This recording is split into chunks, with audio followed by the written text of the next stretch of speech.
Certo, Moá? Eu estou deixando aqui com vocês esse vídeo, vou deixar esse vídeo no YouTube e quero que vocês vejam esse vídeo e vou deixar também uma atividade que vai estar no Google Sala de Aula, certo? Isso aqui vai ser uma revisãozinha de como vai proceder, de como foi o capítulo que a gente trabalhou. A gente trabalhou esse capítulo 2, Povos e Culturas Africanas, Malineses, Bantus e Yorubás, certo? É uma coisa interessante porque isso está sendo proporcionado pela nova BNCC, quando a gente trabalha a África, certo? Porque a África era só trabalhada de maneira passada por cima, enfim, não era trabalhada de uma maneira correta. E aqui a gente vai trabalhar, e eu passei várias atividades para vocês nesse capítulo, e aqui a gente vai relembrar, e eu vou passar algumas coisas para vocês. Então, a África e essas culturas africanas, esses reis que criaram reinos, como os malineses, como os yorubás, certo? Como impérios, e como criaram reinos, como os bantus, né? Então, a África e os aspectos físicos. A África ela é interessante porque ela tem vários tipos de vegetação, vários tipos de culturas, de povos, enfim, é um continente extremamente multicultural, certo? E multiétnico. As pessoas pensam que não, mas a África é extremamente multiétnica, né? Então vamos lá. Primeiro, está aí na página 26 de vocês, fala sobre o Império Mali. O Império do Mali. O Império do Mali ele construiu um grande império ali, por volta de 1325, com a Sundiata Keita. Ele foi o primeiro homem a construir esse império, a criar um império, e ele posteriormente se converteu ao islamismo. Naquela época o islamismo estava muito forte nessa região, principalmente ali na África, e tinha um comércio também muito importante com a Arábia. Então essa conversão dele ao islamismo fez com que ele criasse uma grande rede de comércio e de intercâmbio ali com aquelas regiões. E também fez com que ele unisse o povo do Império recém-formado, certo? Nessa época existia na cultura do Mali a ideia dos griots, que eram pessoas que eles criavam e contavam a história, né, dos reinos. Eram pessoas muito importantes porque eles eram pessoas que cuidavam da cultura local, preservando-a, passando para frente. Isso a gente pode fazer um intercâmbio com na Grécia Antiga existia esse tipo de poeta que criava a história e continuava divulgando a história, como é o caso de Homero, como é o caso de vários outros, certo? E isso também temos na cultura nordestina aqui, com a ideia dos repentistas, temos na cultura europeia com o que a gente chama de menestrel. Enfim, isso era um elemento da cultura, tem um elemento da cultura malinesa como os griots, mas também um elemento da cultura humana em si, que tem as pessoas que preservam a história. E a gente pode dizer que até os próprios historiadores modernos são desse tipo, que tentam criar e preservar a história dos povos. O Mali ele tinha uma excelente comércio, principalmente ali no rio Níger, que fica no meio da África, e eles faziam umas grandes eles comercializavam toda aquela região. A capital chamava Tumbuktu, e é uma cidade extremamente rica e que permaneceu, e até hoje existem as ruínas. Se vocês forem na página 28, tem lá as ruínas de Tumbuktu.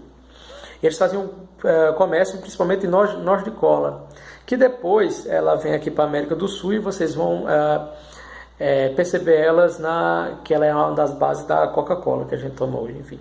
Então, era um país, uma economia muito rica nesse Império do Mali.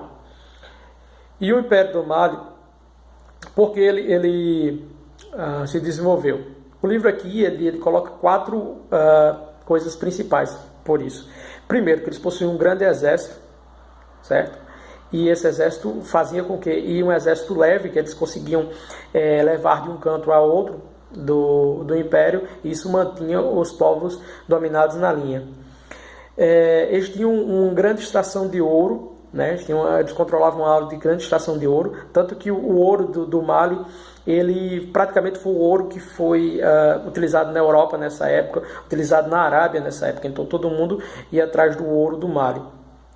E tinha uma estrutura administrativa muito eficiente, eles controlavam todo o império, e isso fazia com que eles se desenvolvessem mais ainda. E por último, eles não interferiam na política local dos povos dominados, certo? Eles tinham que pagar impostos e sujeitar à administração central do Império do Mali, mas eles não tinham que trocar de cultura, trocar de religião, enfim. Isso fazia com que eles se desenvolvessem. Posteriormente, nós temos os bantus, certo?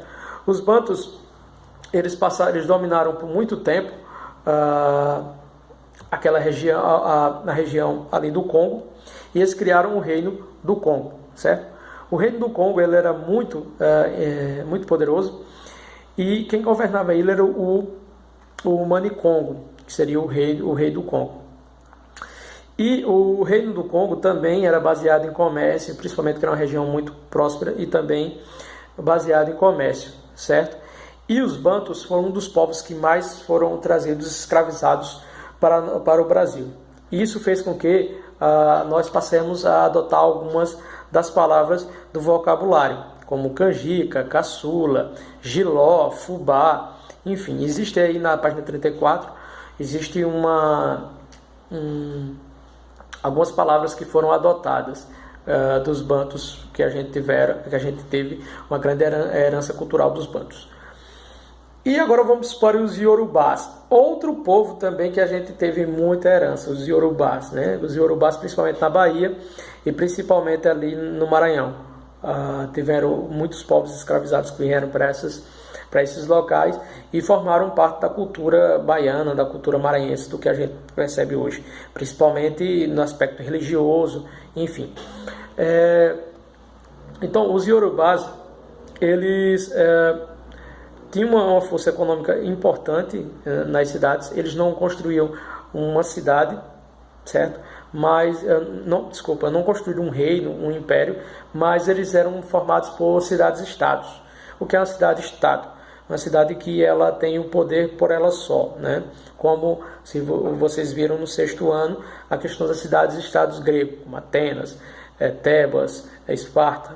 São cidades que têm o poder, são um reino, né? Um país dentro de uma própria cidade. Uma cidade que ela tem governante próprio, tem exército próprio, enfim.